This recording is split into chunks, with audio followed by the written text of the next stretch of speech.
Hello all, welcome to the Hindu analysis. చూడండి అమ్మా, the Hindu అనాలిసిస్కి వెళ్ళే ముందు మీకు ఇంపార్టెంట్ ప్రజెంటేషన్ అనేది ఇస్తున్నాను. ఏంటి అంటే మనం హైదరాబాద్ అశోక్ నగర్ బ్రాంచ్ అనేది ఓపెన్ చేయడం జరిగింది. ఆల్రెడీ క్లాసెస్ అనేవి సక్సెస్ఫుల్గా రన్ అవుతున్నాయి. మనం ఇప్పుడు అశోక్ నగర్ హైదరాబాద్లో ఆల్రెడీ బ్రాంచ్ అనేది ఓపెన్ చేశాం. మనకి ఇక్కడే కాకుండా శ్రీకాకుళం అండ్ విశాఖపట్నంలో కూడా ఆఫ్లైన్ బ్రాంచెస్ అనేవి ఉన్నాయి. ఓకే, అయితే ఇక్కడ యూపీఎస్సీ ఇన్ఫినిటీ మనం ఆఫ్లైన్లో ప్రతి GS topic plus SI topic అన్నీ కూడా కవర్ అవుతున్నాయి. అండ్ వన్ థింగ్, ఎవరైతే మనల్ని యూట్యూబ్లో ఫాలో అవుతున్నారో వాళ్ళందరికీ కూడా ఓపెన్ ఇన్విటేషన్ అమ్మా, ఫ్రీ డెమో ఫర్ 3 days. ఓకేనా, మీరు 3 days ఫ్రీ డెమో అనేది అటెండ్ అవ్వచ్చు. ఫ్రీ డెమో 3 days అటెండ్ అయ్యి మీరు మన క్లాసెస్ని ఫస్ట్ ఎక్స్పీరియన్స్ చేయండి. సో క్లాసెస్ని ఫస్ట్ ఎక్స్పీరియన్స్ చేసిన తర్వాత అప్పుడు మీరు డెసిషన్ అనేది తీసుకోవచ్చు. ఓకేనా, మీకు ఇది వచ్చేసి లైఫ్ టైం వ్యాలిడిటీ అనేది ఉంటుందన్నమాట. కోర్స్ ప్యాకేజ్ వచ్చేసి లైఫ్ టైం వ్యాలిడిటీ ఉంటుంది. ఈ April 15th వరకు తీసుకుంటే మీకు స్పెషల్ డిస్కౌంట్స్ కూడా ఉంటాయమ్మా. సరే, స్పెషల్ డిస్కౌంట్స్ ఏంటి అంటే మీరు ఇక్కడ చూడండి, ఈ నెంబర్ ప్రత్యూష మేడంది. ప్రత్యూష మేడంకి కాల్ చేసి మీరు ప్రతి డౌట్ని కూడా సాల్వ్ చేసుకోవచ్చు. అండ్ మరొకటి ఏంటి అంటే హైదరాబాద్ ఆఫ్లైన్లో నేను పాలిటీ డీల్ చేస్తున్నానమ్మా. ఓకేనా, హైదరాబాద్ ఆఫ్లైన్లో నేను పాలిటీ డీల్ చేస్తున్నాను. ఒకవేళ మీరు నన్ను వచ్చి కలవాలనుకున్నా కూడా మీరు ఖచ్చితంగా ఈ నెంబర్కి కాల్ చేయండి. ప్రత్యూష మేడంకి అడ్రస్ అనేది మీకు షేర్ చేయడం జరుగుతుంది. మీరు మన ఇన్స్టిట్యూట్కి వచ్చి నన్ను కలవచ్చు. ఓకేనా, మీరు నన్ను కలవచ్చు అనమాట. అండ్ ఫీజు వచ్చినా కూడా ఎంతైనా కూడా మీరు హ్యాపీగా ఈఎంఐ 5,000 per month కడుతూ క్లియర్ చేయొచ్చు అనమాట. ఓకేనా, ఈఎంఐ 5,000 per month కడుతూ క్లియర్ చేయొచ్చు. ఎస్, సో ఇప్పుడు మీరు హ్యాపీగా ఆఫ్లైన్ నుంచి క్లాస్ అనేది తీసుకోవచ్చు. దీంతో డబల్ ధమాకా ఆఫర్ ఏంటంటే 15th April వరకు, అంటే రేపిటితో లాస్ట్ అవుతుందమ్మా. 15th April వరకు మీకేంటి, ఆఫ్లైన్ తీసుకున్న వాళ్ళకి ఏంటంట online content, UPSC online content worth 60,000 రూపీస్ది టోటల్ ఫ్రీ వస్తుందమ్మా. టోటల్ కాంప్లిమెంట్ వస్తుంది. అండ్ దీంతోపాటు మీకు Group 1 Group 2 కూడా కంప్లీట్లీ ఫ్రీ అనేది వస్తుంది. APSC Group 1, TSPSC Group 1 complete and banking మొత్తం కూడా మీకు ఫ్రీ వస్తుంది ఆఫ్లైన్ హైదరాబాద్ బ్రాంచ్ నుంచి. ఓకేనా, సో లేట్ చేయకండి, వెంటనే దీన్ని యూజ్ చేసుకుంటే మీకు మంచిదమ్మా. ఓకేనా, ఎస్, అన్నిటితో ఇచ్చి మనం అఫోర్డబుల్ ప్రైసెస్లో మంత్లీ ఈఎంఐ 5,000 per month చెప్తూ మనం క్లియర్ చేస్తూ ఉంటున్నాము. ఓకేనా, ఎస్, మీరు హ్యాపీగా ఫీజు అనేది క్లియర్ చేయొచ్చు. Yes, welcome to LTX classes. ఈరోజు మనం ద హిందూ అనాలిసిస్ డేట్ 14/4/2022 అనేది మనం ఈరోజు చూద్దామన్నమాట. ఓకేనా, ఆర్టికల్ మొత్తం డీల్ చేస్తుంది దిస్ ఈజ్ శ్రీనివాస్. ఓకేనా, so articles to be explored. మనం ఎప్పట్లానే ఫస్ట్ ఆర్టికల్స్ ఏమేమి డీల్ చేస్తామో అదన్నీ కూడా చెప్తాము. ఆ తర్వాత మనం క్లాసెస్ అనేవి స్టార్ట్ చేస్తాం. స్టార్టింగ్ ఏంటమ్మా, articles to be explored. And next చూడండి, ఈరోజు మనం తీసుకున్న ఆర్టికల్స్ ఏంటి, డైవర్సిఫైగా తీసుకోవడం అనేది జరిగింది. చూడండి, India to grow at 8%. India అనేది 8% చొప్పున గ్రో అవ్వచ్చు అని ఎవరు చెప్పారు, వరల్డ్ బ్యాంక్. ఓకేనా, దిస్ కమ్స్ అండర్ మనకి GS3 ఎకానమీ. GS3లో ఎకానమీ పార్ట్లో ఇది మనకి వస్తుంది. And next container traffic flow Colombo's loss is Kochi's gain అని చెప్పడం జరిగింది. ఓకేనా, కొలంబోస్ లాస్ శ్రీలంకకి ట్రాఫిక్ ఫ్లో అనేది, కంటైనర్ ట్రాఫిక్ ఫ్లో అనేది తగ్గింది. దీనివల్ల కొచ్చికి, కేరళకి బెనిఫిట్ అనేది జరిగింది అని చెప్తున్నారు. ఇది ఎక్కడ వస్తుంది, ఇది మనం ఇంటర్నేషనల్ రిలేషన్స్లో పెట్టుకోవచ్చు. That comes under GS2 and GS3 economy కూడాను. And next the key phrase is focus on the futures for the future. ఓకేనా, ఎస్, దిస్ కమ్స్ అండర్ GS3లో మనకి సైన్స్ అండ్ టెక్నాలజీలో మనకి బయాలజీ కూడా ఉంటుంది. అందులో ఆర్టికల్ అనేది మనకి యూజ్ అవుతుంది. ఓకేనా, నెక్స్ట్ బీజింగ్స్ మూవ్ ఇండియాస్ టర్న్. ఇది మనకి GS2 ఇంటర్నేషనల్ రిలేషన్స్లో వస్తుంది అన్నమాట. GS2 ఇంటర్నేషనల్ రిలేషన్స్లో వస్తుంది. Next government lays down norms for quota in promotions. ఓకేనా, ప్రమోషన్స్ గురించి కాబట్టి ఇది GS2 పాలిటీ కింద వస్తుంది అన్నమాట. Next human rights not discussed at 2+2 meet. ఇది కూడా GS2 కిందే వస్తుంది. ఓకేనా, and next house panel deliberates on bill to raise marriage age for women marriage age పెంచడానికి డెలిబరేషన్స్ అంటే నథింగ్ బట్ డిస్కషన్స్ అని అనమాట. ఓకేనా, సో ఈ డిస్కషన్స్ అనేవి జరగడం జరిగింది అని చెప్తున్నారు. This also comes under GS2 polity. ఓకేనా? సో పాలిటీ ఆర్టికల్స్ అనేవి జనరల్గా న్యూస్ పేపర్లో ఎక్కువ ఉంటుంది కదా.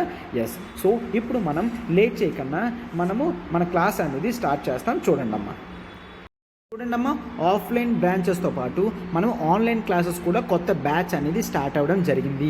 ఇక్కడ చూడండి, యూపీఎస్సీ ఇన్ఫినిటీ ఫీజు వచ్చేసి మీకు 60,000 రూపీస్ అనమాట. 60,000 రూపీస్ ఫీజు వచ్చేసి.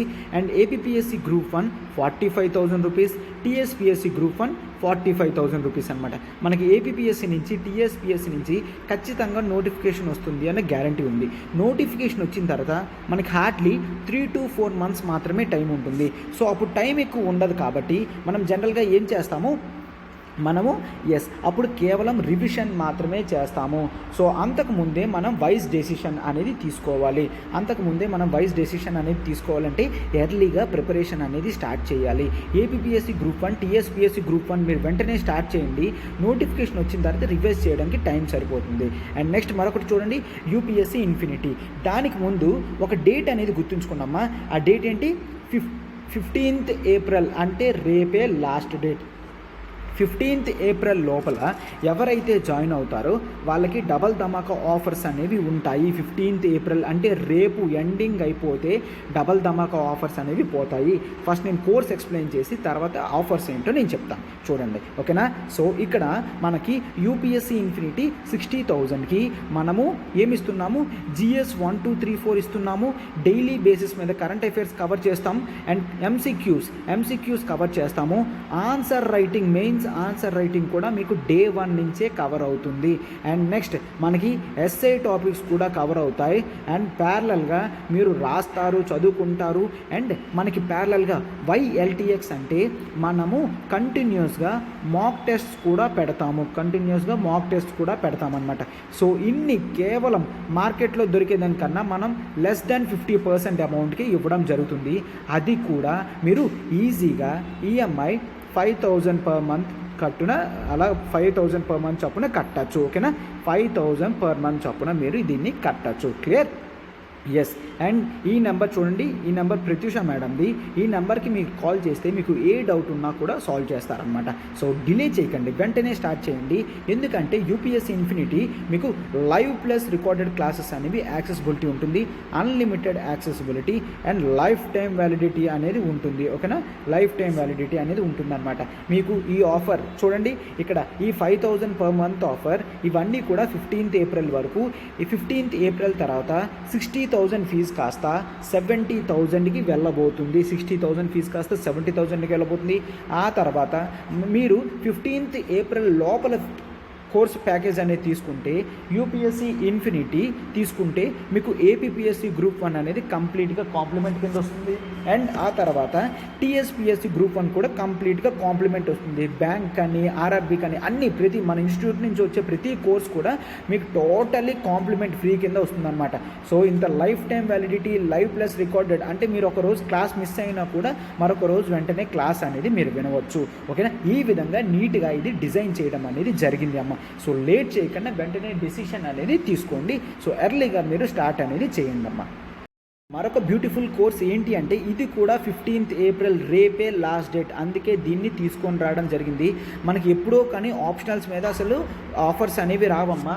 సో మనం ఇక్కడ ఆప్షనల్స్ మీద ఏం చేస్తున్నాం, 10% డిస్కౌంట్ అనేది ఇవ్వడం జరుగుతుంది. 10% డిస్కౌంట్ అంటే ఫీజు 25,000 ఉండేది కాస్త 10% ఇచ్చి 22,500 రూపీస్కే మనము కోర్స్ ప్యాకేజ్ అనేది ఇవ్వడం జరుగుతుంది. ఓకేనా? ఆప్షనల్ అనేది మనం కేవలం 22,500 రూపీస్కి ఇస్తున్నాము. అండ్ ఈ ఆఫర్ కూడా 15th April వరకే. 15th April తర్వాత మనకి ఫీజు అనేది రివైజ్ అవ్వబోతుంది. ఫీజు అనేది పెరిగిపోతుందమ్మా 15th April తర్వాత. ప్లస్ మనకి ఇది లైఫ్ టైం వ్యాలిడిటీ వస్తుంది. లైఫ్ టైం వ్యాలిడిటీ అనేది మనకి ఇది వస్తుంది అనమాట. ఓకేనా? అంటే మీరు ఏ ఆప్షనల్ అయినా తీసుకోవచ్చు. మనము public administration, anthropology, sociology, PSIR, Telugu literature ఈ టాప్ 5 ఆప్షనల్స్ అనేవి ప్రొవైడ్ చేయడం జరుగుతుంది.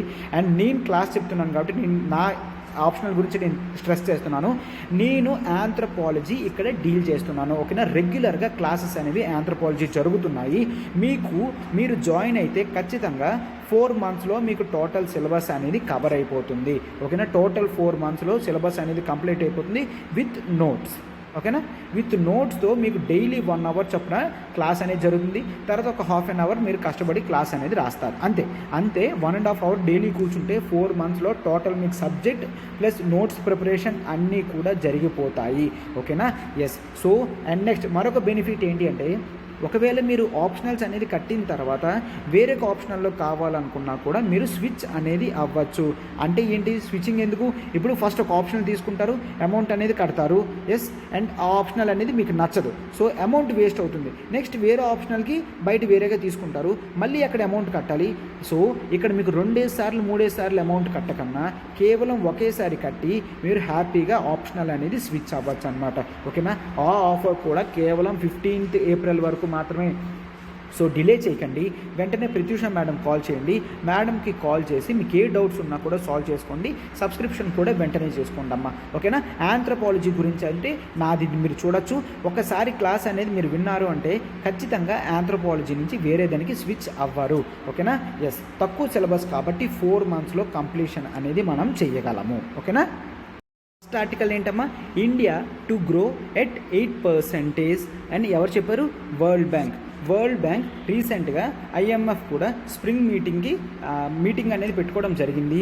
సో వీళ్ళు జనరల్గా రీసెర్చ్ అనేది చేశారు. ఏంటి, south Asia economic focus reshaping norms అని చెప్పేసి. ఓకేనా. A new forward way. Okay, ఈ విధంగా చెప్పడం అనేది జరిగింది. మీరు జనరల్గా చూస్తే ఈ డేటా అనేది చూడండి, తర్వాత నేను రాసి అనేది ఎక్స్ప్లెయిన్ చేస్తాను అనమాట. ఓకే, ఇక్కడ ఇండియా చూసుకుంటే ఫైనాన్షియల్ ఇయర్ 2021లో మనం -6.6% గ్రోత్ అనేది చేయడం అనేది జరిగింది. -6.6 అంటే దీన్ని మనం కాంట్రాక్షన్ అని అంటాము. అంటే తగ్గడం, అంటే పెరగలేదు తగ్గింది. అంటే 100 రూపాయలది -6.6% అంటే ₹6.60 తగ్గింది. అంటే లాస్ట్ ఇయర్ అంటే 100 రూపీస్ ఉండాల్సిన చోట ఎంత ఉంది, 93.4 రూపీస్ ఉన్నది అని చెప్తున్నారు. 93.4. బట్ ఈ ఇయర్ ఇక్కడ చూడండి అని పెట్టారు కదా, అంటే ఎస్టిమేషన్ అనమాట. అనుకున్నారు ఎంత ఉంటుంది, 8.3 ప్లస్ అంటే ఏంటి, 100 రూపాయలది 108 రూపాయలకి వెళ్తుంది అని. బట్ ఇక్కడ చూడండి ఎఫ్ అంటే ఫోర్కాస్ట్, అంటే ఏదైతే ఉంటుందో అని ఎక్స్పెక్టేషన్ చేయడం. ఆ ఎక్స్పెక్టేషన్ ఎంత ఉంది, 8.3% రాకపోవచ్చు, బట్ కేవలం 8% రావచ్చు. అండ్ 23-24కి అయితే మాత్రం ఫోర్కాస్ట్ 7%కి పడిపోతుంది అని చెప్పారనమాట. ఓకేనా. అండ్ నెక్స్ట్ ఇక్కడ చూడండి శ్రీలంకది 2020లో -3.6, 2021లో 3.5, 2022లో ఫోర్కాస్ట్ ఎంత 2.4, 2023లో నాట్ అవైలబుల్. ఓకేనా. అండ్ నెక్స్ట్ బంగ్లాదేశ్ది తీసుకుంటే 3.4, 6.9, 6.4, 6.7 అంటే యావరేజ్ రేషియో అనేది అది మెయింటైన్ చేయగలుగుతుంది. పాకిస్తాన్ అయితే -1% నుంచి ఎస్టిమేటెడ్ 5.6కి, ఫోర్కాస్ట్ ఏమోంచి 4.3కి, నెక్స్ట్ 23-24 కల్లా 4% అని చెప్పడం జరిగింది. Okay, yes. అయితే ఎందుకు ఈ చేంజెస్ అనేవి రావడం జరిగింది అని మనం జనరల్గా చూస్తే చూడండి ఒకసారి. జనరల్గా రష్యా ఉక్రెయిన్ వార్ అనేది చూస్తున్నాము. సార్ రష్యా ఉక్రెయిన్ అక్కడ వార్ అయితే ఇక్కడ ఏంటి, ఎస్. అందుకే ఈ రీసెర్చ్ కూడా ఏం చెప్పిందంటే మనకి డైరెక్ట్ ఇంపాక్ట్ ఉండకపోవచ్చు కానీ బట్ ఈ వార్ వల్ల మనకి ఇండైరెక్ట్ ఇంపాక్ట్ అనేది ఉంటుంది. ఓకేనా. ఇండైరెక్ట్ ఇంపాక్ట్ అనేది ఉంటుంది అనమాట. ఎప్పుడైనా 2 కంట్రీస్ వార్కి వెళ్తే దానికి గ్లోబల్ డిస్రప్షన్ అనేది జరుగుతుందన్నమాట. అంటే ఎక్స్పోర్ట్స్ అనేవి చాలా వరకు మనం డిపెండెంట్ అయి ఉంటాం కాబట్టి, నెక్స్ట్ అండ్ ఇంపోర్ట్స్ కూడా చాలా డిపెండెంట్ అయి ఉంటాం కాబట్టి ఏమైనా కంట్రీస్ వార్లోకి వెళ్తే అది చాలా డేంజర్ అనమాట.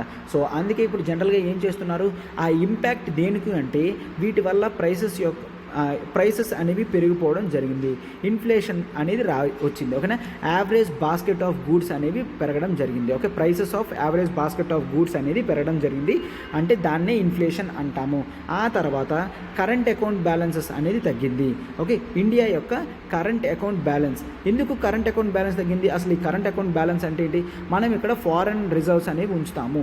మనం ఏవైతే ఇంపోర్ట్ చేసుకుంటామో దానికి డబ్బులు కట్టాలి కదమ్మా, ఆ డబ్బులు అనేది మన కరెంట్ అకౌంట్ బ్యాలెన్స్ నుంచి మనం జనరల్గా యూస్ చేస్తామన్నమాట. అంటే ఇది రెగ్యులర్గా ట్రేడ్ వల్ల దీనివల్ల వచ్చేది అనమాట.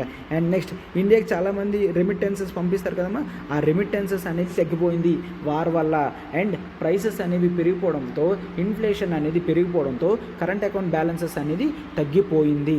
అంతే కదా, ఇన్ఫ్లేషన్ పెరిగితే మనము పాకెట్లోంచి తీయాల్సిన అమౌంట్ అనేది పెరిగిపోతుంది. సో ఆ విధంగా బ్యాలెన్స్ అనేది తగ్గిపోతుంది. అండ్ నెక్స్ట్ ఫిస్కల్ డెఫిసిట్స్ అనేవి పెరిగిపోయాయి.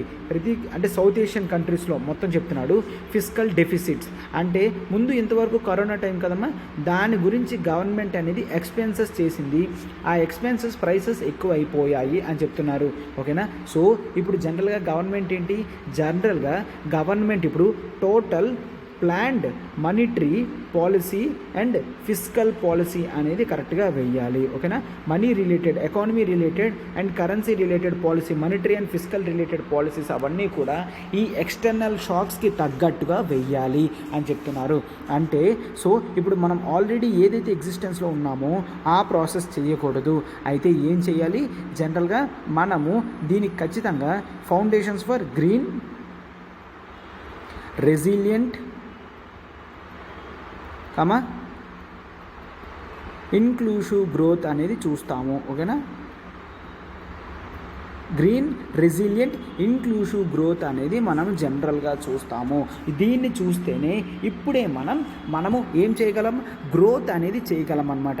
అంటే ఏమైంది, ప్రపంచం మొత్తం కూడా దీని గురించి చూస్తుంది.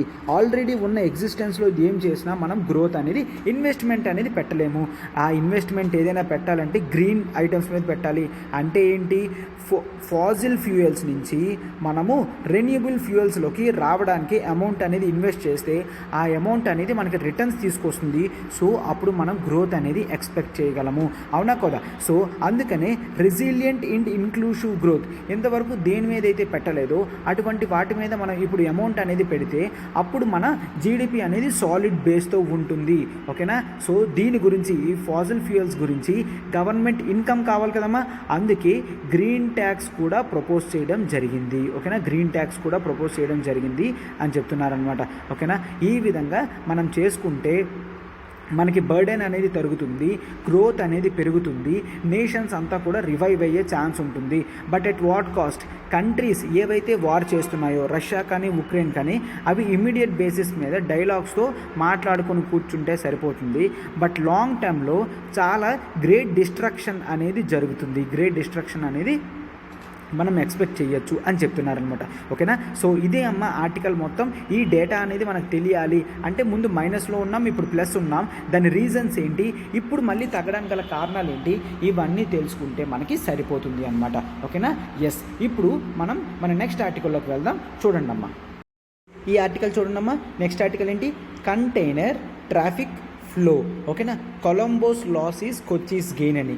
ఏంటంట మనకి ఏంటి, ఇప్పుడు చూడండి ఇక్కడ ఈ మ్యాప్లో విడిచిందే చూపిస్తున్నాను, శ్రీలంక. అండ్ నెక్స్ట్ మనకి కొచ్చి అనేది ఇక్కడ ఉంటుందన్నమాట. ఇక్కడ జనరల్గా ట్రాన్స్షిప్మెంట్లో ఏమవుతుంది, వేరే కంట్రీస్ నుంచి వచ్చినవి శ్రీలంకలో ఉండడం, కొలంబో పోర్ట్లో ఉండడం అనేది జరుగుతుంది. బట్ ఎప్పుడైతే ఈ శ్రీలంక ఇప్పుడు మనం ఏం చూసామో ఒక స్టేజ్లోకి వెళ్ళడం జరిగిందో, ఫినాన్షియల్ క్రంచ్లోకి వెళ్ళడం జరిగిందో, అక్కడ చాలామంది ఏమైంది, పోర్ట్ అనేది కూడా కంజెస్ట్ అయిపోయింది, అంటే సరిపోవడం లేదు. సో ఇప్పుడు జనరల్గా ఇక్కడ పిక్చర్ చూడమ్మా, ఈ పిక్చర్లో చూపించారు చూసారా. సో ఎంత ఎక్విప్మెంట్ అనేది ఉందో, ఐటమ్స్ అనేవి ఉండడం జరిగిందో. సో జనరల్గా ఏమవుతుంది, ఇప్పుడు కొలంబో పోర్ట్ అనేది మెయింటైన్ చేయలేకపోతుంది.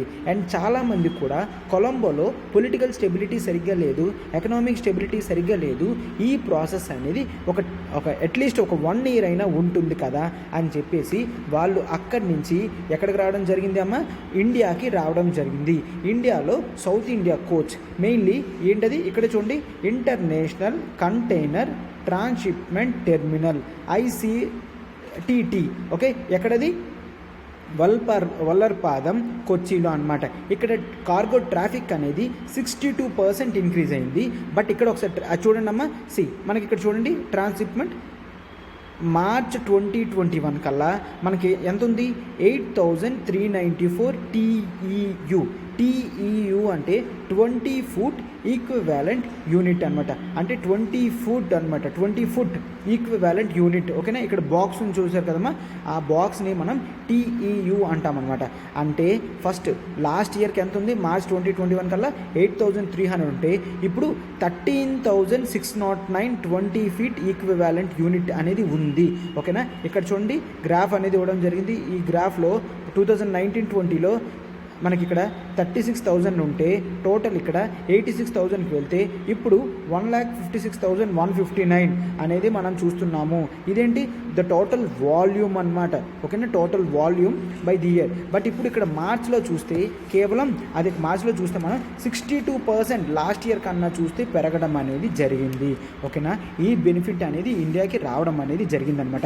ఇదే మంచి ఆపర్చునిటీ కాబట్టి ఇండియా కూడా ప్రాపర్ డెసిషన్స్ తీసుకొని పోర్ట్ని హై క్లాస్ మోడల్గా చేస్తే మనము వేరే కంట్రీస్ మీద డిపెండ్ అవ్వాల్సిన అవసరం లేదు. చాలా కంట్రీస్కి ఇండియా మీద స్టెబిలిటీ ఉన్నది అన్న నమ్మకం ఉంది అన్నమాట. సో ఇటువంటి ఆర్టికల్స్ మీరు చూసినప్పుడు జనరల్గా మీకు తెలుస్తుంది. ఎస్, సో ఇప్పుడు మీకు అర్థమవుతుంది కదమ్మా, శ్రీలంకలో ఎకనామిక్ క్రైసిస్ రావడం అనేది ఇండియాకి బెనిఫిట్ అయ్యింది. అదేవిధంగా ఏదైనా కంట్రీ లాస్లోకి వెళ్తే అక్కడ జరిగే బిజినెస్ అంతటికి కూడా ఎఫెక్ట్ అవుతుంది. సో అందుకనే ఇటువంటి political extreme statements, economic extreme సిచ్యువేషన్స్లోకి మనము జారకూడదు. ఓకేనా, ఎస్, ఈ దాంట్లో మీరు ఈ మాత్రం నేర్చుకుంటే సరిపోతుంది అన్నమాట. సో ప్రాపర్గా ఏంటి, ప్రాపర్ ఇన్వెస్ట్మెంట్స్ అనేవి జరగాలి. కన్స్ట్రక్షన్ వర్క్స్ ఏవైతే ఉన్నాయో ఇండియా కొచ్చి ఏరియాస్ అంటే సౌత్ ఇండియా రీజన్లో ఎక్కడైతే పోర్ట్స్ అవి ఉన్నాయో వాటిని రీఎస్టాబ్లిష్ చేస్తే మనకి నెక్స్ట్ 1 ఇయర్ కూడా గ్రోత్ అండ్ బిజినెస్ అనేది ఉంటుంది అన్నమాట. ఓకేనా, ఎస్, అంటే ఇది రికార్డ్ లెవెల్ గ్రోత్ అనేది మనం జనరల్గా చూడొచ్చు. రికార్డ్ లెవెల్ గ్రోత్ అమ్మ, లైక్ 60% గ్రోత్ అవ్వడం లేదంటే 80% గ్రోత్ అవ్వడం అనేది అంత ఈజీ కాదు. దాన్ని రికార్డ్ లెవెల్ గ్రోత్ అని అంటారనమాట. సో ఈ ఆర్టికల్ ఇంతవరకు తెలుసుకుంటే సరిపోతుంది. దీని గురించి ఎక్స్ట్రా ఇన్ఫర్మేషన్ ఏమి కూడా గ్యాదర్ చేయాల్సిన లేదు. ఓకేనా, మీకు ఒక డేటా ఇస్తాము, ఈ డేటా అనేది చాలా ఇంపార్టెంట్ కాబట్టి పెట్టడం అనేది జరిగింది. నెక్స్ట్ ఆర్టికల్ ఏంటమ్మా, the key phrase is focus on the futures for the future. ఈ మెయిన్ కాన్సెప్ట్ ఏంటి అంటే ఇప్పుడు మనం నెక్స్ట్ డయాబెటీస్ మిలిటస్ అంటే షుగర్ గురించి మాట్లాడతాము. సో బట్ ఇక్కడ ఏం చెప్తున్నారంటే మెయిన్ థీమ్ ఏంటి అంటే ఫస్ట్ మనం ఫీటస్ అంటే ఇదమ్మా, ఇప్పుడు డయాగ్రామ్ ఇక్కడ చూసారు కదా, ఫీటస్ అనమాట. అంటే తల్లి గర్భంలో ఉన్న బేబీని మనం ఫీటస్ అని అంటాము. దాని మీద మనం ఫోకస్ చేస్తే మన ఫ్యూచర్ అనేది బాగానే ఉంటుంది, డిసీజ్ కండిషన్స్ లేకన్నా ఉంటుంది అని మీనింగ్ అనమాట. సో ఒక్కసారి నేను చెప్తాను, జాగ్రత్తగా అబ్జర్వ్ చేయండి అమ్మా. కరోనా వైరస్ అందరికీ వచ్చింది, కోవిడ్ వచ్చింది. కోవిడ్ రావడం వల్ల ప్రతి ఒక్కరూ కూడా కమ్యూనికేబుల్ అంటే ఏంటి, కమ్యూనికేబుల్ డిసీజెస్ అని అంటారు. అంటే ఇప్పుడు కరోనా ఉంది అనుకోండి, అది కమ్యూనికేబుల్ డిసీజ్, ఒకరి నుంచి ఒకరికి ఈజీగా వ్యాప్తి అనేది జరుగుతుంది. ఎస్, కమ్యూనికేబుల్ డిసీజ్ మీద కాన్సన్ట్రేషన్ పెరిగింది. బట్ ఇక్కడ సైలెంట్గా ఈ టైంలో నాన్ కమ్యూనికేబుల్ డిసీజెస్, NCDs అంటాం, నాన్ కమ్యూనికబుల్ డిసీజెస్ మాత్రం ఏమవుతుందంటే వీటి రేట్ అనేది పెరుగుతుంది. దీంట్లో ఫస్ట్ మనం దేన్ని తీసుకుంటాం, నాన్ కమ్యూనికబుల్ డిసీజెస్లో మనం డయాబెటీస్ అంటే ఒక షుగర్ ఉన్న పేషెంట్ని నువ్వు ముట్టుకుంటే నీకు షుగర్ రాదు, అంతేగా. అండ్ నెక్స్ట్ ఒబేసిటీ పేషెంట్ని టచ్ చేస్తే ఒబేసిటీ రాదు. బట్ కరోనా ఉన్న పేషెంట్ని టచ్ చేస్తే కరోనా వస్తుంది. అది కమ్యూనికబుల్ నాన్ కమ్యూనికబుల్ డిసీజెస్కి తేడా. మనం నాన్ కమ్యూనికబుల్ డిసీజెస్కి NCDs అని వాడతాం. ఓకేనా. So diabetes, obesity, hyper tension, okay, hyper tension, ఓకేనా, హైపర్ టెన్షన్ అంటాం కదమ్మా, హై బీపీ అంటాం కదా. అండ్ నెక్స్ట్ ఈ తర్వాత మనకి వేరియస్ హార్ట్ డిసీజెస్ అనేవి ఉంటాయి. వాటన్నిటినీ కూడా మనం నాన్ కమ్యూనికబుల్ డిసీజెస్ అని అంటాము. సో జాగ్రత్తగా చూడండి అమ్మా, కమ్యూనికబుల్ డిసీజెస్లో కరోనా వస్తుంది, నాన్ కమ్యూనికబుల్ డిసీజెస్లో మనకి diabetes, obesity, hyper tension, heart diseases ఇవన్నీ కూడా వస్తాయి. సార్ అయితే ఇప్పుడు దేని గురించి మాట్లాడుతున్నారు? ఈ ఆర్టికల్ మొత్తం కూడా డయాబెటీస్ అంటే షుగర్ గురించి మాట్లాడుతున్నారు. షుగర్ పేషెంట్స్ ఉంటారు కదమ్మా, దాని గురించి అనమాట. సో ఇక్కడ మన జనరల్గా డయాబెటీస్ని మనం డయాబెటీస్ మిల్లెటస్, ఓకేనా, డయాబెటీస్ మిల్లెటస్ అని కూడా అంటాము. అంటే ఏంటి, దీని పూర్తి పేరు డయాబెటీస్ మిల్లెటస్ అనమాట. దీన్నే మనం జనరల్గా షుగర్ పేషెంట్ అంటాం కదా, షుగర్ అని అంటాము. అంటే ఇక్కడ ఏమవుతుంది, బ్లడ్లో మనకి షుగర్ లెవెల్స్ అనేవి పెరిగిపోతాయి. దాన్నే మనం హైపర్ అంటే ఎక్కువ, అండ్ నెక్స్ట్ గ్లైసేమియా అంటే నథింగ్ బట్ షుగర్ అనమాట. బ్లడ్లో షుగర్ లెవెల్ శాతం పెరిగిపోతే దాన్ని హైపర్ గ్లైసేమియా అని అంటాము, అంటే హై బ్లడ్ లెవెల్ షుగర్స్ అని అంటామన్నమాట. దీనివల్ల మనకి ఏమవుతుంది సార్, ఇది ఎందుకు డేంజర్, షుగర్ లెవెల్స్ పెరిగితే ఏమవుతుంది? షుగర్ లెవెల్స్ పెరిగితే మనకి మన హార్ట్కి మంచిది కాదు, మన ఐస్కి మంచిది కాదు, మన కిడ్నీస్కి మంచిది కాదు, అండ్ టోటల్ మన నర్వస్ సిస్టమ్కి మంచిది కాదు, అండ్ బ్రెయిన్కి కూడా మంచిది కాదు. షుగర్ బాడీలో ఎంత లెవెల్ ఉండాలో అంత లెవెల్ మాత్రమే ఉంటేనే మంచిది. ఓకేనా? So hyperglycaemia. ఓకేనా? ఈ వర్డ్స్ గుర్తుంచుకోవాలి సార్. ఎస్, ఈ వర్డ్స్ ఇటువంటివి గుర్తుంచుకోవడానికి ట్రై చేస్తే మీరు రేపు పొద్దున్న ఎప్పుడైనా యూజ్ చేసినప్పుడు కూడా మెయిన్స్ ఆన్సర్ రైటింగ్లో మీకు చాలా యూజ్ అవుతుంది. ఓకేనా? హైపర్ గ్లైసేమియా వల్ల హార్ట్ ప్రాబ్లమ్స్ వస్తుంది, ఐ ప్రాబ్లమ్స్ వస్తుంది, కిడ్నీ ప్రాబ్లమ్స్ వస్తుంది, నర్వ్ ప్రాబ్లమ్స్ వస్తుంది, బ్రెయిన్ ప్రాబ్లమ్స్ వస్తుంది. అంటే దీని గురించి మనం ఖచ్చితంగా ఆలోచించాల్సిందే. ప్రపంచం మొత్తం ఇప్పుడు డేట్కి చూసుకుంటే ఎంతమంది ఉన్నారంట? 537 మిలియన్ పీపుల్. ఓకేనా? 537 మిలియన్ పీపుల్ అనేవాళ్ళు ప్రపంచం మొత్తం ఈ డిసీజ్తో, షుగర్ డిసీజ్తో ఈ ప్రాబ్లంతో ఫేస్ చేస్తున్నారు ప్రపంచం మొత్తం. బట్ ఈ నెంబర్ అనేది కూడా కాస్త డౌటే, ఇంతకన్నా ఖచ్చితంగా ఎక్కువ మందే ఉండొచ్చు అని చెప్పేసి వీళ్ళు అనుకోవడం అనేది జరిగింది. బ్యూటిఫుల్గా నేను ఒకటి చెప్తాను చూడండి. తమిళ్లో ఒక సే అనేది ఉంటుంది, అంటే జనరల్గా చెప్తూ ఉంటారనమాట. ఏంటి? ఎప్పుడూ కూడా మనం ఒక ఆరిజిన్ ఆఫ్ సేజ్ గురించి వెతకకూడదు. అండ్ నెక్స్ట్ ఒక రివర్ ఎక్కడ స్టార్ట్ అయింది, దాని హెడ్ వాటర్స్ ఏంటి అనేది కూడా వెతకకూడదు. ఎందుకు వెతకకూడదు అని తమిళ్లో అంటారంటే ఈ రెండు కూడా అంతు చిక్కనివి అని చెప్తారనమాట. సేజ్ నిజంగా ఎప్పుడు పుట్టాడు, ఎలా పుట్టాడు, ఎక్కడ పుట్టాడు అనేది పూర్తి ఇన్ఫర్మేషన్ అనేది ఎవరికి ఉండదు. ఒక పర్ఫెక్ట్ సేజ్, అదేవిధంగా ఒక పర్ఫెక్ట్ రివర్కి ఎక్కడ స్టార్ట్ అయింది, ఏం స్టార్ట్ అయింది అనేది క్లియర్గా తెలియదు. ఇప్పుడు మనం గంగా తీసుకుంటే ప్లేస్ చెప్తాం కానీ ఎగ్జాక్ట్గా హెడ్ వాటర్స్ అనేవి ఎవరికి తెలియదు అనమాట. బట్ ఇక్కడ ఆథర్ ఏం చెప్తున్నాడంటే మనము దీని గురించి చూసుకొని అది ఆపేయకూడదు. మనం షుగర్ గురించి అంటే ఏం చెప్తామమ్మా? Yes, you are right, hyperglycaemia. ఈ హైపర్ గ్లైసేమియా ఆర్ డయాబెటిస్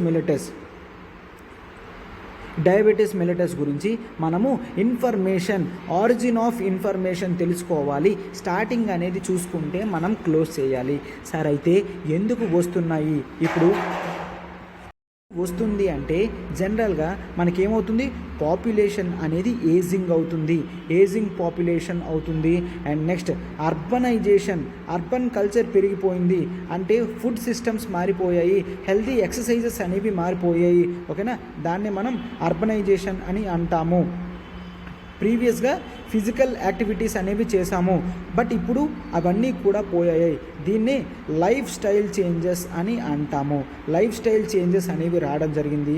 ఆ తర్వాత జెనెటిక్ చేంజెస్ అనేవి కూడా రావడం అనేది జరిగింది. జెనెటిక్ అంటే నథింగ్ బట్ జీన్స్ అనమాట.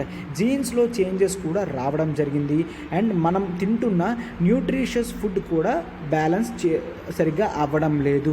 సో వీటన్నిటి ప్రాబ్లం వల్ల మనము రెగ్యులర్గా పేషెంట్స్కి చాలామందికి షుగర్ అనేది వస్తుంది. అండ్ మరొకటి మెయిన్ ఏంటి అంటే ప్రెగ్నెన్సీ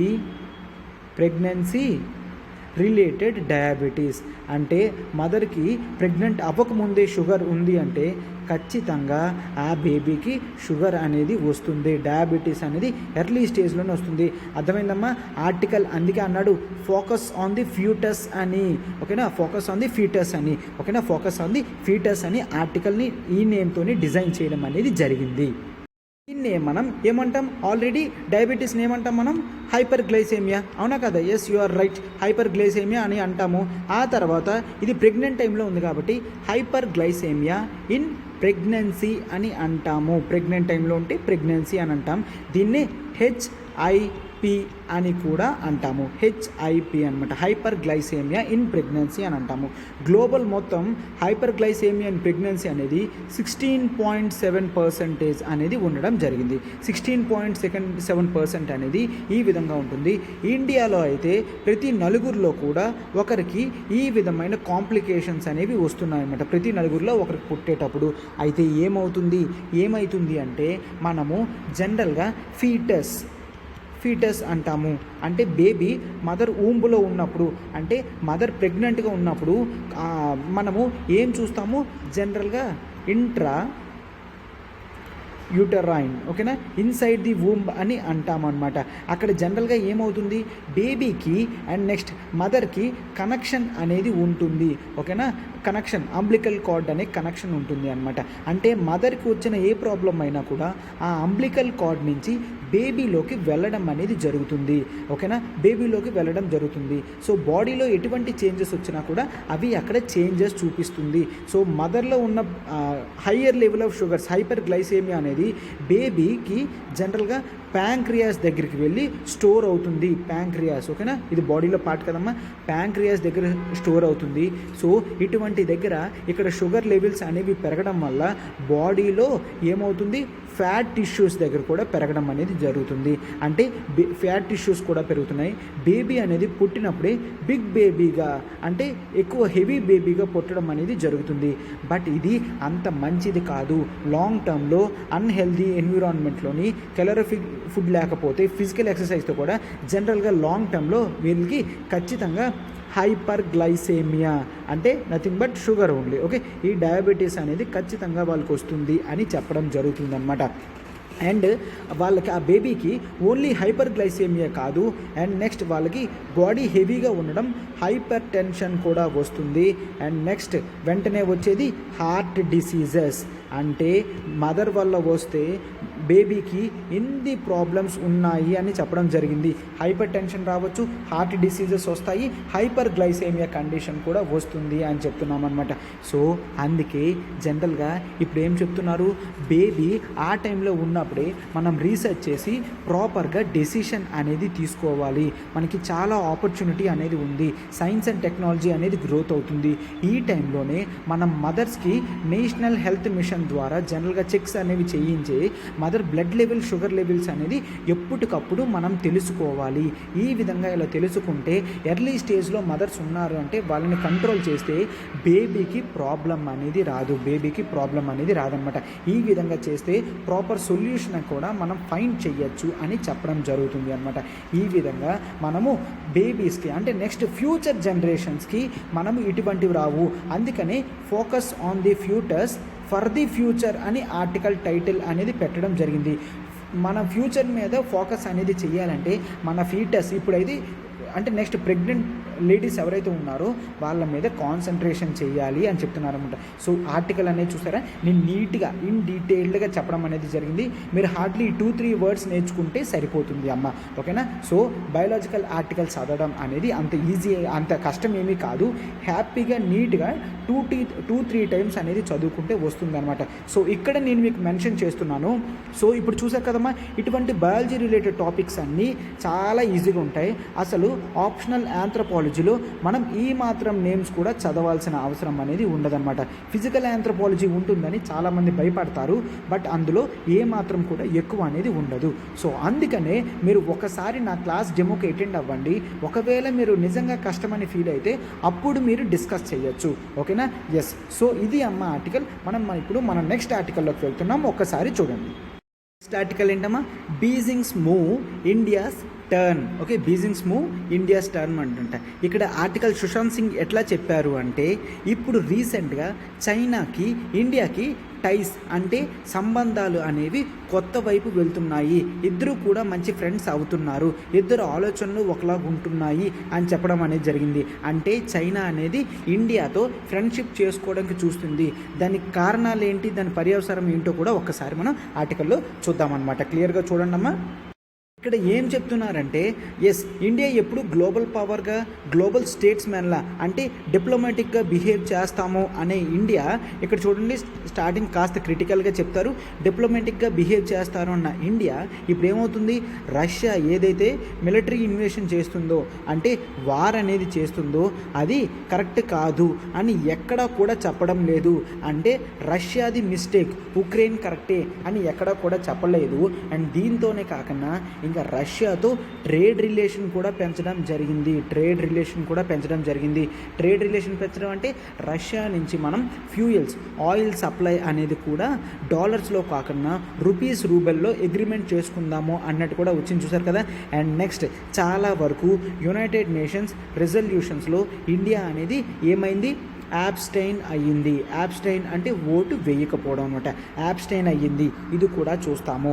ఓకే, ఎస్, ఫైన్. అయితే ఇక్కడ సిగ్నల్ ఏంటి అంటే ఇతను ఏం చెప్తున్నారంటే ఇండియా ఏదైతే చేస్తుందో అది కరెక్ట్ కాదు. ఎందుకంటే యుఎస్ఏ కరెక్ట్ కాదు ఇన్ ద సెన్స్ స్టార్టింగ్ అలా చెప్తారు చూడండి అమ్మా. అమెరికా అనేది ఇండో పెసిఫిక్ స్ట్రాటజీ అంటే ఇండియా అండ్ పెసిఫిక్ ఓషన్ ఉన్న రీజియన్ అనమాట. దాన్ని ఇండో పెసిఫిక్ స్ట్రాటజీ అని అంటాము. ఆ రీజియన్లో మెయిన్ హెడ్గా ఎవరిని చూస్తుంది, యుఎస్ఏ ఇండియాని ఇంపార్టెన్స్గా చూస్తుంది. బట్ ఈ టైంలో ఇండియా మాత్రం రష్యాకి సపోర్ట్ చేస్తుంది అని చెప్పడం జరిగింది. రీసెంట్గా జపనీస్ ప్రైమ్ మినిస్టర్ కూడా రావడం జరిగింది. ఆస్ట్రేలియన్ ప్రైమ్ మినిస్టర్తో కూడా వర్చువల్ మీట్ అనేది జరిగింది. బట్ ఎక్కడా కూడా రష్యాది తప్పు, ఉక్రెయిన్ కరెక్ట్ అని ఎక్కడా కూడా చెప్పలేదు. ఈవెన్ క్వాడ్ అంటాం కదమ్మా. క్వాడ్ కంట్రీస్ అంటే 4 కంట్రీస్ ఏంటంటే తెలుసు కదా మనకి, US, Japan, Australia and India. ఈ 4 కంట్రీస్ని కూడా క్వాడ్ కంట్రీస్ అంటారు. ఈ కంట్రీస్ ఎక్కడమ్మా, రిలేషన్షిప్ ఇండో పెసిఫిక్ స్ట్రాటజీ గురించి అనమాట. ఇండియా పెసిఫిక్ రీజియన్ మొత్తం కూడా కాపాడడానికి. అండ్ దీంట్లో మనం రీసెంట్గా ఏం చూసాము, 2+2 మీటింగ్ కూడా చూడడం అనేది జరిగింది. 2+2 మీటింగ్ అంటే ఏంటమ్మా, Indian foreign minister and Indian defence minister వాళ్ళు American foreign minister and American defence మినిస్టర్తో మీటింగ్ అనేది పెట్టుకోవడం అనేది జరిగింది. ఓకేనా. అంటే క్వాడ్ కంట్రీస్ సపోర్టివ్గా ఉన్నప్పటికీ కూడా ఇండియా ఏమాత్రం కూడా వెనకంజు వేయట్లేదు. ఏ విధంగా కూడా ఎస్ రష్యాతో ట్రేడ్ అనేది తగ్గిస్తాము అని, క్రూడ్ ఆయిల్ సప్లైస్ కూడా తగ్గించుకుంటాము అంటే తెచ్చుకోవడం అనేది తగ్గించుకుంటాము అని ఇండియా ఏ విధంగా కూడా ఎక్కడ కూడా చూడట్లేదు. అంతేకాక డాలర్ నుంచి బైపాస్ అయ్యి ఇండియా రూబెల్ అగ్రిమెంట్ అన్నాను కదమ్మా, దాని గురించి చూస్తుంది అని క్లియర్గా మనం ఇక్కడ చూడడం అనేది జరుగుతుంది. ఇంత స్ట్రెస్లో కూడా అంటే రష్యా యుఎస్ఏ స్ట్రెస్ చేస్తుంది, జపాన్ స్ట్రెస్ చేస్తుంది, ఆస్ట్రేలియా స్ట్రెస్ చేస్తుంది. ఇవన్నీ స్ట్రెస్ చేసినప్పటికీ కూడా ఇండియా రిలేషన్స్ అనేవి ఓన్గానే తీసుకుంటుంది. వీళ్ళ ప్రెషర్కి ఏమాత్రం కూడా బెండ్ అవ్వట్లేదు. దీన్ని చైనా కామ్గా అబ్జర్వ్ చేస్తుంది అనమాట. ఎస్, ఎందుకంటే ఇప్పుడు క్వాడ్ గ్రూపింగ్ తీసుకున్నారంటే క్వాడ్ గ్రూప్ అవ్వడానికి మెయిన్ రీజన్ ఏంటి, చైనా గ్రోత్ అనేది పెరిగిపోతుంది కదా అని చెప్పేసి. బట్ ఎప్పుడైతే ఇండియా ఈ క్వాడ్ రిలేషన్స్ కూడా ఎస్ చెప్పి లొంగకుండా డైరెక్ట్గా మూవ్ అవుతుందో దీన్ని చూసి చైనా అనేది ఎస్ లెట్స్ మీట్ అని చెప్పేసి అనుకోవడం అనేది జరిగింది. లాస్ట్ ఇయర్ మనకి లదాఖ్ రీజియన్లో ఏమైంది, ఇండియాకి చైనాకి బార్డర్ క్లాషెస్ అనేవి రావడం జరిగింది. ఓకేనా. ఈ బార్డర్ క్లాషెస్లో చాలామంది ఇండియా తరపున చైనా తరపున చనిపోవడం అనేది జరిగింది. ఇప్పటికీ కూడా మనం ఫుల్ ఫ్లెడ్జ్డ్గా మన ఏరియాస్ అనేవి మనకి తిరిగి రాలేదన్నమాట. కొన్ని ఫ్రిక్షన్ పాయింట్స్ అనేవి ఉన్నాయి. ఓకేనా. లైక్ దెప్సాంగ్ రీజియన్ కానీ ఈ రీజియన్స్లో ఓకేనా, దెప్సాంగ్ కానీ దెప్సాంగ్ అండ్ డెమ్చోక్ ఈ రీజియన్స్లో ఇప్పటికీ కూడా మనం ఎవరిని చూస్తున్నాము, ఇప్పటికీ కూడా చైనీస్ ప్యాట్రోలింగ్ అనేది చూస్తున్నాము అనమాట. అంటే వీటిని మనం ఫ్రిక్షన్ పాయింట్స్ అని అంటాము. అంటే ఇష్యూ కానీ అంటే ఇంకా పూర్తిగా సాల్వ్ అవ్వని పాయింట్స్ అనేవి ఇప్పటికీ ఉన్నాయి. బట్ ఈ ఇష్యూస్ని పక్కన పెట్టి కూడా మనము ట్రేడ్ రిలేషన్స్ అనేవి చైనాతో ఎక్కువే చేస్తున్నాము, అవునా కదా. ఇప్పటికీ 2021లో హయ్యెస్ట్ ట్రేడ్ ఇండియా చైనాతోనే చేస్తుంది. ఎంతట $125 బిలియన్. ఓకే, $125 బిలియన్ అనేది చైనాతో మనం ట్రేడ్ చేస్తున్నాము. అంటే ఈ ఇష్యూస్ ఉన్నప్పటికీ కూడా మనం ఎక్కువ చైనాతోనే ట్రేడ్ అనేది చేయడం అనేది జరుగుతుంది. అండ్ నెక్స్ట్ చైనా ఏదైతే హాంకాంగ్లో చేసింది, చైనా హాంకాంగ్లో ఏం చేసింది సార్, హాంకాంగ్లో డెమోక్రసీని తీసివేయడం అనేది చైనా చేసింది, ఇన్ఫ్లుయెన్స్ అనేది చూపిస్తుంది. ఓకేనా. And next China Uyghur Muslim community okay. Uyghur Muslim community from Xinjiang province. ఓకేనా. చైనాలో నార్త్ వెస్ట్లో జిన్జియాంగ్ ప్రావిన్స్ అని ఉంటుంది. అక్కడ ఉయిగుర్ ముస్లిం మైనారిటీ ఉంటుంది. ప్రపంచం మొత్తం ఏమంటుంది అంటే చైనా ఈ ఉయిగుర్ ముస్లిం మైనారిటీ గ్రూప్ వాళ్ళని ఇబ్బంది పెడుతుంది, వాళ్ళకి రైట్స్ ఇవ్వడం లేదు, ప్రొటెక్షన్ ఇవ్వడం లేదు అని ఎంత చెప్పినప్పటికీ కూడా ఇండియా ఒక్క మాట కూడా బయటకు అనలేదు. హాంకాంగ్లో ఏం చేసినప్పటికీ కూడా ఇండియా చాలా సైలెంట్గానే ఉంటుంది అని చెప్పేసి. ఓకేనా. ఎస్, ఈ విధంగా ఉంటే మనం జనరల్గా ఏం చూస్తున్నాం, చైనా అనేది ఎస్ ఇండియా బాగానే ఉంటుంది ఇప్పుడు అని అర్థం చేసుకున్నది. సో మీటింగ్ పెట్టుకొని కలిసి మాట్లాడదాము. ఎందుకు, ఇద్దరు కూడా ఏషియన్ పవర్స్ అమ్మ, ఇద్దరు కూడా ఏషియన్ పవర్స్. ఏషియాలో లార్జెస్ట్ ఫస్ట్ చైనా ఉంటే సెకండ్ ఇండియా అనేది ఉండడం జరిగింది. బట్ చైనా ఎకానమీ అనేది ఇండియా ఎకానమీ కన్నా 6 times ఎక్కువ ఉంది. చైనా ఎకానమీ అనేది ఇండియా ఎకానమీ కన్నా 6 times ఉన్నప్పటికీ కూడా ఎవరి మిలిటరీ రిలేషన్స్ కానీ స్ట్రాటజిక్ రిలేషన్స్ కానీ ఇన్ఫ్లుయెన్సెస్ కానీ వాళ్ళకి ఉండడం అనేది జరిగింది అన్నమాట. ఓకేనా. ఎస్, చైనా ఏం చూస్తుంది, చైనా ఎస్ ఏంటి ఆల్రెడీ మనం చూసాం కదా, చైనా ఇండియా ప్లస్ అగ్రిమెంట్ అనేది ఎప్పుడో చేసుకోవడం అనేది జరిగింది. అగ్రిమెంట్ అంటే nothing but China India plus ఒక కంట్రీతో సపోర్ట్ హెల్ప్ చేస్తున్నప్పుడు చైనా ఇండియా కలిపి వేరే కంట్రీకి సపోర్ట్ చేసుకుంటే ఇద్దరు రిలేషన్స్ కూడా బాగుంటుంది. అండ్ ఇద్దరు కూడా కాంపిటీషన్లో కాదు కోఆపరేషన్లో ఉంటారు. ఓకేనా. కాంపిటీషన్ కాదు కోఆపరేషన్. బట్ ఇవన్నీ యూఎస్కి నచ్చవు కదమ్మా. బట్ ఇండియా అనేది స్ట్రాటజిక్ రిలేషన్స్ అనేది మెయింటైన్ చేస్తుంది. ఓకేనా. సో ఇప్పుడు జనరల్గా ఆర్టికల్ ఏం చెప్తున్నారు, బీజింగ్ ఏ విధంగా అయితే ఇప్పుడు మూవ్ అవుతుందో అది ఇండియా కొత్త రిలేషన్స్ వైపు వెళ్తుందా ఏంటా అనేది మనం అబ్జర్వ్ చేయాల్సి ఉంటుంది అని చెప్తున్నాను అనమాట. కొత్త రిలేషన్స్ అనేవి ఇండియా గ్రో అప్ చేసుకుంటుందా, లేదంటే ఈ కొత్త రిలేషన్స్ వల్ల పాత రిలేషన్స్తో ఏమైనా ఇబ్బంది అవుతుందా అనేది మనం అబ్జర్వ్ చేయాలన్నమాట. సో ఆర్టికల్ మొత్తం క్లియర్గా ఇలా చెప్పడం అనేది జరిగింది. ఓకేనా. సో మీరు కూడా ఒకసారి నార్మల్గా ఆలోచన అనేది చెయ్యండి. ఓకేనా. ఇటువంటి ఆర్టికల్స్ వచ్చినప్పుడు ఇండియా ఎటు సైడ్ తీసుకోవాలి ఛాన్స్ అనేది జనరల్గా ఆలోచించి కామెంట్ బాక్స్లో పెట్టండి అమ్మా. ఓకేనా. కామెంట్ బాక్స్లో మీ కామెంట్ని జనరల్గా పెట్టండి. ఇండియా ఏ విధంగా చేస్తే మంచిది అని మీరు ఒక 2-3 points పెడితే సరిపోతుంది అనమాట. ఓకేనా. సో ఈరోజు క్వశ్చన్ ఏంటి, ఖచ్చితంగా ఇండియా ఇప్పుడు చైనా వైపు వస్తుంది కాబట్టి చైనాకు సపోర్ట్ చేయాలా, రష్యాకు సపోర్ట్ చేయాలా, అంటే నథింగ్ బట్ యూఎస్ఏకి సపోర్ట్ చేయాలా అనేది మీరు పాయింట్స్లో పెట్టి నీట్గా రాయండి అన్నమాట. 2-3 points సరిపోతుంది. ఓకేనా. ఎస్, ఇప్పుడు మనం నెక్స్ట్ ఆర్టికల్లోకి వెళ్తున్నాం. చూడండి అమ్మా. జనరల్గా చూడండి అమ్మా, ఇక్కడ నెక్స్ట్ ఆర్టికల్ ఏంటి, government lays down norms for quota in promotions. అసలు కోటా ఇన్ ప్రమోషన్స్ ఏంటో ఒక్కసారి చూడండి అమ్మా. జనరల్గా మనకి ఎస్సీ ఎస్టీ వాళ్ళకి రిజర్వేషన్స్ అనేది ఉంటుంది. బట్ ఓబీసీ వాళ్ళకి ఏంటి రిజర్వేషన్ అనేది ఉంటుంది. బట్ ఎంతవరకు వాళ్ళకి క్రీమీ లేయర్ అంటే ఎవరైతే సెటిల్డ్ అవుతారో గవర్నమెంట్ అనేది కొంత కోటా అనేది చెప్తుంది అనమాట, క్రైటీరియా అనేది చెప్తుంది. అంటే ఇయర్లీ 6 lakhs ఇన్కమ్ ఉండకూడదు, ఇంత శాలరీ ఉండకూడదు, గ్రూప్ 1 ఆఫీసర్ అవ్వకూడదు, ఒక కలెక్టర్ అవ్వకూడదు, అలా రూల్స్ అన్నీ ఉంటుందన్నమాట. అవి ఏవైతే సాల్వ్ చేయలేదో వాళ్ళందరూ సాల్వ్ చేస్తారో వాళ్ళందరూ క్రీమీ లేయర్. అది కాకుండా కింద ఉన్నారు అనుకోండి వాళ్ళందరూ కూడా నాన్ క్రీమీ లేయర్ అనమాట. అంటే క్రీమీ లేయర్ వాళ్ళకి అంటే ఎవరైతే సెటిల్డ్ ఉన్నారో, ఎవరికైతే ఎక్కువ డబ్బులు ఉన్నాయో వాళ్ళకి రిజర్వేషన్ బెనిఫిట్ అనేది రాకుండా నిజంగా ఎవరైతే పూర్ బ్యాక్గ్రౌండ్ ఉన్నారో వాళ్ళకి రిజర్వేషన్ వెళ్ళినట్టు మనము ఈ విధమైన డెసిషన్ అనేది తీసుకోవడం జరిగింది అనమాట. ఎక్కడ, ఇందిరా సానే కేసులోని. ఓకేనా.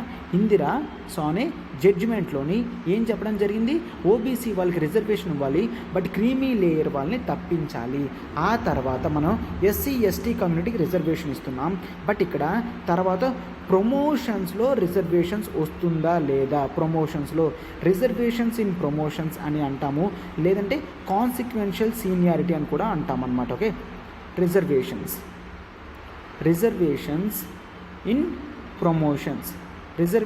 ఇన్ ప్రమోషన్స్ అని అంటాము. అంటే ప్రమోషన్లో రిజర్వేషన్ ఇవ్వచ్చా ఇవ్వకూడదా అని మనము కేసు వేయడం జరిగింది.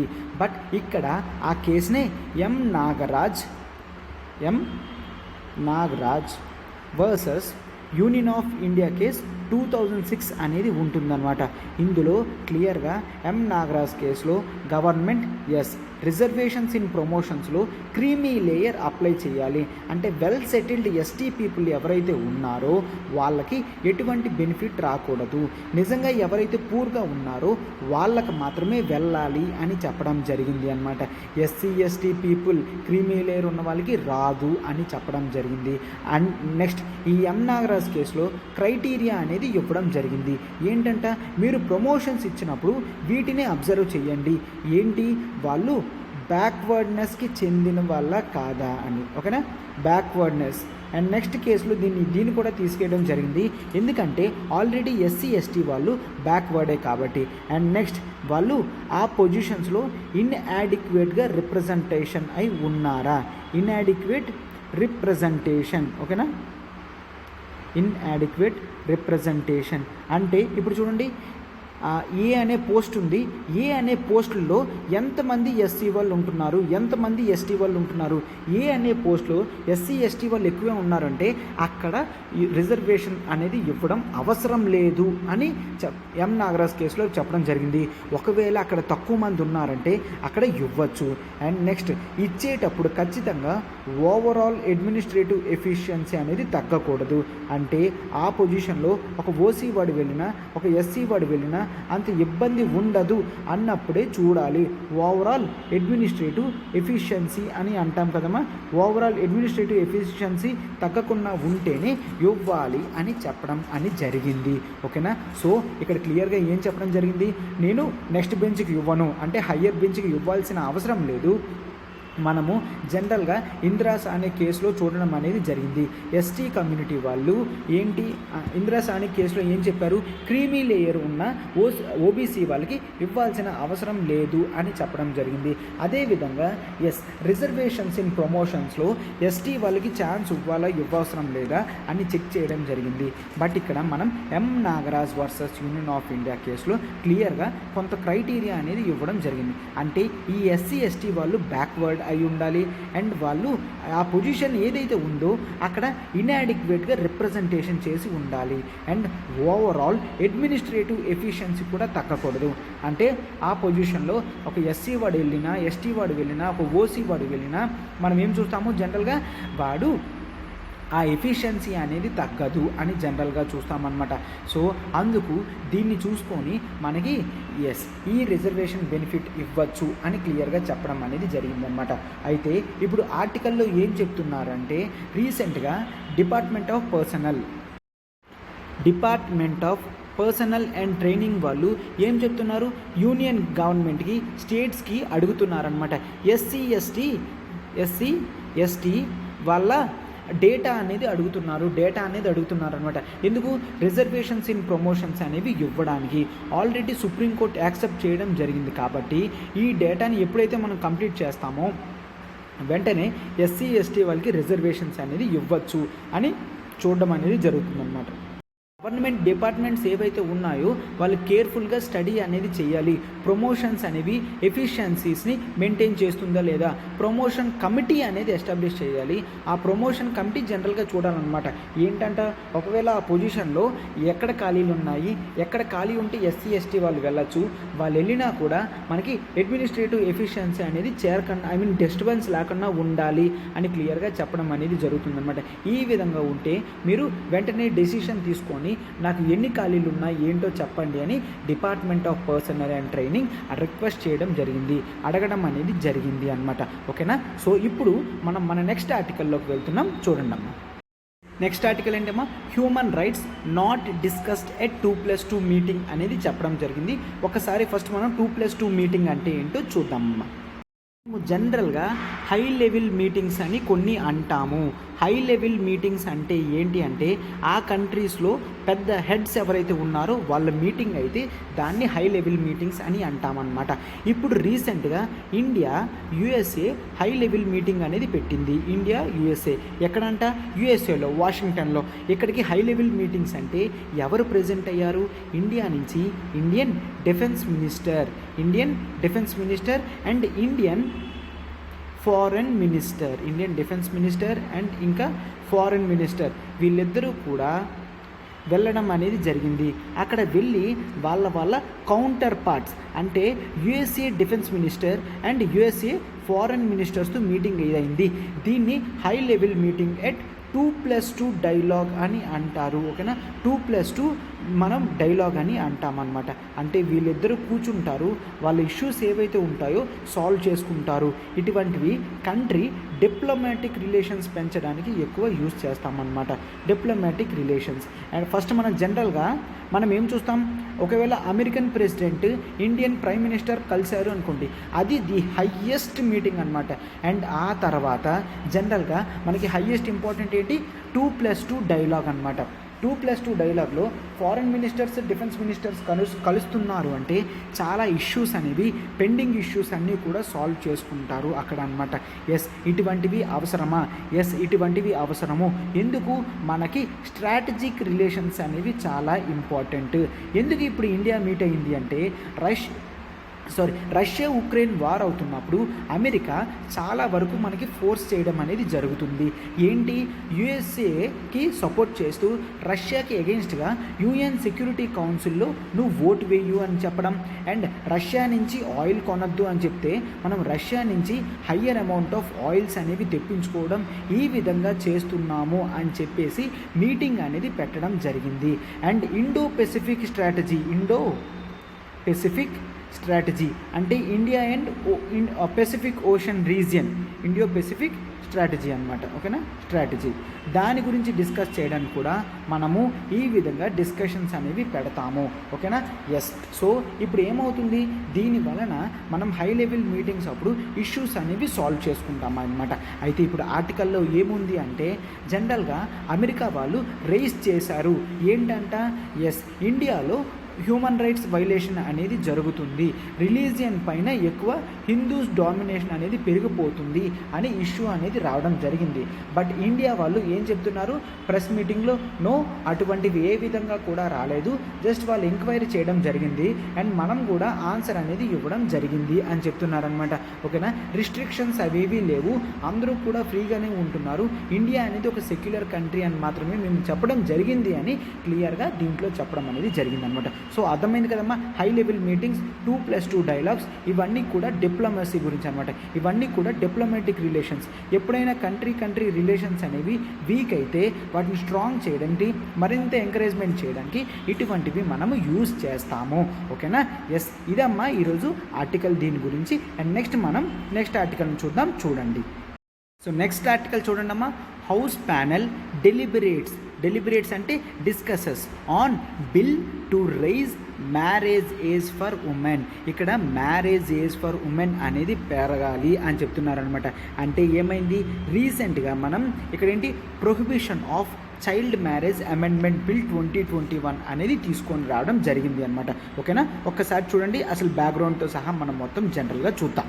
స్టార్టింగ్ 1929లో శారదా యాక్ట్ అనేది రావడం జరిగింది. ఓకేనా, ఈ శారదా యాక్ట్ని మనం తర్వాత దాన్ని రీనేమ్ చేసాము. ఏంటని, చైల్డ్ మ్యారేజ్ రీస్ట్రెయింట్ యాక్ట్. అంటే చైల్డ్ మ్యారేజెస్ అనేవి చేయకూడదు. దీంతో మనం మ్యారేజ్ ఏజ్ ఫర్ గర్ల్స్ అనేది పెంచడం జరిగింది. దీన్నే మనం 1978లో అమెండ్మెంట్ చేసి గర్ల్స్కి ఎన్ని ఇయర్స్, 18 ఇయర్స్ చేయడం జరిగింది. అంటే minimum age for girls to marriage is 18 and బాయ్స్కి 21 ఇయర్స్ అని పెట్టడం జరిగింది. ఆ తర్వాత దీన్ని పెంచడానికి, స్టాండర్డ్నెస్ తీసుకొని రావడానికి 2006లో మనము ఈ చైల్డ్ మ్యారేజ్ రీస్ట్రెయింట్ యాక్ట్ని రీప్లేస్ చేస్తూ prohibition of child marriages act,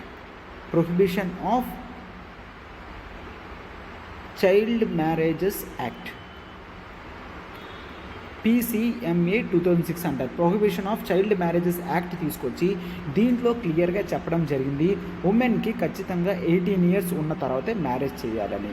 ఇంకా ఇదే కాదు, మనం జనరల్గా హిందూ మ్యారేజెస్ యాక్ట్లో చూసినప్పటికీ కూడాను హిందూ మ్యారేజెస్ యాక్ట్లో కూడా ఉమెన్కి మనం 18 ఇయర్స్ అనేది మెన్షన్ చేయడం జరిగింది, బాయ్స్కి 21 ఇయర్స్ అనేది ఇందులో కూడా మెన్షన్ చేయడం జరిగింది అనమాట. సో ఈ విధంగా మనం ప్రతి చోట చూసినా కూడా ఉమెన్కి 18 ఇయర్స్ అనేది చూడడం జరిగింది. బట్ ఇక్కడ ఏంటి అంటే చాలామంది ఏ ఇష్యూ రైజ్ చేస్తున్నారంటే ఉమెన్కి ఒకవేళ 18 ఇయర్స్లో మ్యారేజ్ చేస్తే ఏమవుతుందంట, జనరల్గా వాళ్ళ ఎడ్యుకేషన్ లెవెల్స్ అనేవి తగ్గిపోతున్నాయి. మనం అందుకనే ఇప్పటికీ డేటా చూసుకుంటే ఎవరైతే డిగ్రీ కంప్లీట్ చేసి పీజీ లెవెల్స్కి కానీ పోస్ట్ గ్రాడ్యుయేషన్ లెవెల్స్ కానీ పిహెచ్డి లెవెల్స్కి ఎంతమంది వెళ్తున్నారమ్మా, హార్డ్లీ లెస్ దెన్ 10% ఉమెన్ అనేవాళ్ళు వెళ్తున్నారు. ఎందుకంటే వాళ్ళకి 18 ఇయర్స్ కల్లా మ్యారేజ్ అనేది చేయడం జరుగుతుంది. 18 అనేది చాలా చిన్న నెంబర్, అంటే చాలామంది ఊళ్ళల్లో 16-17 వచ్చినా కూడా చేసేస్తారు. సో దీనివల్ల ఏమవుతుంది, చైల్డ్ మ్యారేజెస్ అనేవి పెరగడం స్టార్ట్ అయ్యాయి అనమాట. సో దీనివల్ల ఉమెన్ గ్రోత్ అండ్ ఎంపవర్మెంట్ అనేది తగ్గిపోతుంది. ఉమెన్కి ఉన్న ఆపర్చునిటీస్ అనేవి క్రైసిస్లోకి వెళ్ళడం జరిగింది. సో ఇవన్నీ సాల్వ్ చేయడానికి మనకి రీసెంట్గా డిబేట్ ఏమొస్తుందంటే ఉమెన్ ఏజ్ కూడా 18 నుంచి 21 ఇయర్స్కి పెంచాలి. ఉమెన్ ఏజ్ కూడా 18 నుంచి 21 ఇయర్స్కి పెంచాలి అని చెప్పడం జరిగింది. దాని గురించి రీసెంట్గా ఒక బిల్ కూడా మనకి పార్లమెంట్లో పెట్టడం జరిగింది. ఆ బిల్ పేరు ఏంటంటే prohibition of child marriages amendment bill. ఓకేనా, ఇంకా చట్టం అవ్వలేదు కాబట్టి దీన్ని బిల్గానే మనం పరిగణిస్తామన్నమాట. ఓకేనా, అమెండ్మెంట్ బిల్ 2021. ఇది ఇప్పుడు ఎక్కడికి వెళ్ళింది, మనకి పార్లమెంట్లో ఏదైనా బిల్స్ ఇలాంటివి వచ్చినప్పుడు స్టాండింగ్ కమిటీస్కి పంపిస్తారు. దాన్నే మనం పార్లమెంటరీ స్టాండింగ్ కమిటీ అని అంటాము. చూడండమ్మా, అది ఏ పార్లమెంటరీ స్టాండింగ్ కమిటీ దగ్గర కూడా ఉందో, parliamentary standing committee on education, women, children, youth and sports. అంటే ఈ కమిటీలో మెంబర్స్ అనేవాళ్ళు ఉంటారు. వాళ్ళు ఈ కమిటీకి ఏదైతే బిల్ పంపిస్తారో ఆ బిల్ని నీట్గా స్క్రూటినైజ్ చేసి దాంట్లో ఉన్న పాజిటివ్స్ నెగిటివ్స్ అన్నీ చూసుకొని చట్టంలాగా నీట్గా తయారు చేసి అమెండ్మెంట్స్ ఏవైనా ఉంటే హౌస్లో ప్రపోజ్ చేస్తారనమాట. ఈ విధంగా ప్రపోజ్ చేసినవి లోక్సభలో, రాజ్యసభలో డిస్కషన్స్ అనేవి జరుగుతాయి. ఎందుకు ఇటువంటి పార్లమెంటరీ స్టాండింగ్ కమిటీస్ అంటే హౌస్ అంతా కూడా ప్రతిరోజు మెంబర్స్ మీట్ అవ్వలేరు. అదే ఇటువంటి పార్లమెంటరీ స్టాండింగ్ కమిటీస్ అంటే తక్కువ మెంబర్స్ ఉంటారు, వాళ్ళు జనరల్గా రెగ్యులర్గా మీట్ అవుతారు, వాళ్ళు ఆ ఇష్యూస్ గురించి డిస్కస్ చేస్తారు.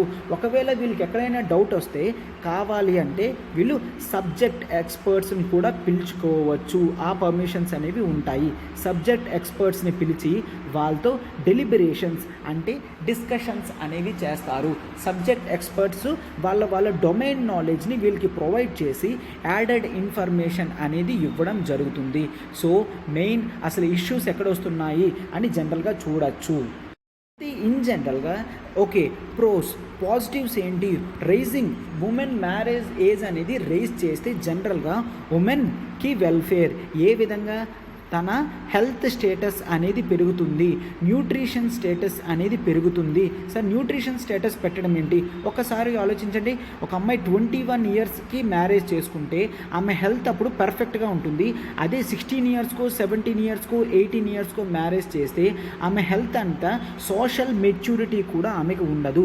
బయోలాజికల్ రిప్రొడక్షన్గా సెట్ అయినప్పటికీ కూడా సోషల్ మెచ్యూరిటీ లేకపోవడంతో బేబీస్ని సరిగ్గా నర్చర్ కూడా చేయలేరు. అవునా కదా, బేబీస్ని సరిగ్గా నర్చర్ కూడా చేయలేరు. ఇప్పుడు ఉమెన్ హెల్త్ ఇష్యూస్ పెరుగుతున్నాయి, న్యూట్రిషన్ ఇష్యూస్ కూడా 21 కల్లా పెరుగుతుంది. కాబట్టి నెక్స్ట్ కమింగ్ బేబీ నర్చరింగ్ కూడా బాగుంటుంది. ఆమె ఫుల్లీ సైకలాజికల్గా ప్రిపేర్ అయి ఉంటుంది కాబట్టి అప్పుడు ఏమాత్రం ఇబ్బంది కూడా ఉండదు. సో దీనివల్ల మనం ఉమెన్ ఎంపవర్మెంట్ కూడా జనరల్గా చూస్తాము. ఉమెన్ ఎంపవర్మెంట్ అండ్ హయ్యర్ ఎడ్యుకేషన్లో వీళ్ళ ఎన్రోల్మెంట్ కూడా ఖచ్చితంగా పెరుగుతుంది. అండ్ దీనివల్ల మనం చైల్డ్ మ్యారేజెస్ అనేవి కంప్లీట్గా ఆపగలము. Child child marriages. Okay, child marriages కూడా కంప్లీట్గా ఆపే స్కోప్ అనేది ఉంటుంది. సో ఇటువంటి ప్రోస్ పాజిటివ్స్ ఉండడం వలన మనము జనరల్గా ఏంటి, వీళ్ళ హెల్త్ స్టేటస్ బాగుంటుంది, నెక్స్ట్ బేబీ బాగుంటుంది, ఇవన్నీ చూసి ప్రోస్ ఇవి తీసుకుంటున్నాం అనమాట. అంతేకాదు కొంతమంది నెగిటివ్స్ కూడా చెప్తున్నారు. ఏంటి అంటే చైల్డ్ మ్యారేజెస్ అనేవి మనం ఇంకా ఇప్పటికీ కూడా కాన్స్లో ఏంటి, చైల్డ్ మ్యారేజెస్ అనేవి అవి ఆపినప్పటికీ కూడా ఇప్పటికీ సిటీస్ ఊర్లలోని అంటే విలేజెస్ ఏరియాస్లో దాన్ని చూస్తున్నాము అని చెప్తున్నాను అనమాట. అంటే ఎంత చేసినా పీపుల్కి టోటల్ అవేర్నెస్ రాకపోతే అండ్ నెక్స్ట్ జెండర్ డిస్క్రిమినేషన్ అనేది తగ్గకపోతే అది ఎప్పటికీ కూడా సాల్వ్ అవ్వదు అని చెప్తున్నారనమాట. జెండర్ డిస్క్రిమినేషన్ ఉన్నంత వరకు కూడా ఇటువంటివి మనం చూస్తాము. అండ్ క్రిమినలైజ్ చేసినప్పటికీ కూడా చాలా ఇబ్బంది అవుతుంది. అండ్ ఈ అవేర్నెస్ లేకపోవడం, ఎడ్యుకేషన్ స్టేటస్ లేకపోవడం అవన్నీ కూడా ఇబ్బందికరంగా ఉంటుంది అని చెప్తున్నారనమాట. సో బెటర్ పాసిబుల్ వే ఏంటి అంటే ఓవరాల్ ఎడ్యుకేషన్ లెవెల్ అనేది పెంచాలి. ఉమెన్ ఎవరైతే గ్రో అవుతున్నారో వాళ్ళని మనం ఇన్స్పిరేషన్గా చూపించి మిగిలిన వాళ్ళని అట్రాక్ట్ చేయాలి. And next female related schemes అనేది తీసుకొని రావాలి. ఎడ్యుకేషన్లో కూడా వీళ్ళకంటూ చాలా బెనిఫిట్స్ అనేవి పొందడం చేయాలి. అండ్ చాలామంది ఏం చెప్తున్నారంటే ఉమెన్ ఏజ్ అనేది పెంచితే వాళ్ళ గ్రోత్ స్టేటస్కి కూడా సోషల్ లెవెల్లో కూడా డిస్క్రిమినేషన్ అనేది తగ్గుతుంది, ఎంప్లాయ్మెంట్స్లో కూడా హయ్యర్ లెవెల్స్కి రీచ్ అవుతారు అని చెప్పడం అనేది జరుగుతుందన్నమాట. ఓకేనమ్మా, ఎస్, ఇది ఈరోజు ఆర్టికల్స్. మనం పూర్తిగా ఇన్ డీటెయిల్డ్గా వీటి గురించి డిస్కషన్ చేయడం అనేది జరిగింది అనమాట. సో ఆల్రెడీ నేను క్వశ్చన్ అనేది పోస్ట్ చేశాను కదమ్మా, ఆ క్వశ్చన్ దానికి మీరు కామెంట్ బాక్స్లో ఆన్సర్ పెట్టండి. Yes, thank you. చూడండమ్మా, మనం ఆర్టికల్స్ తయారు చేసినప్పుడు మనకి చాలా బ్యాక్గ్రౌండ్ వర్క్, హార్డ్ వర్క్ అనేది చాలా ఉంటుందన్నమాట.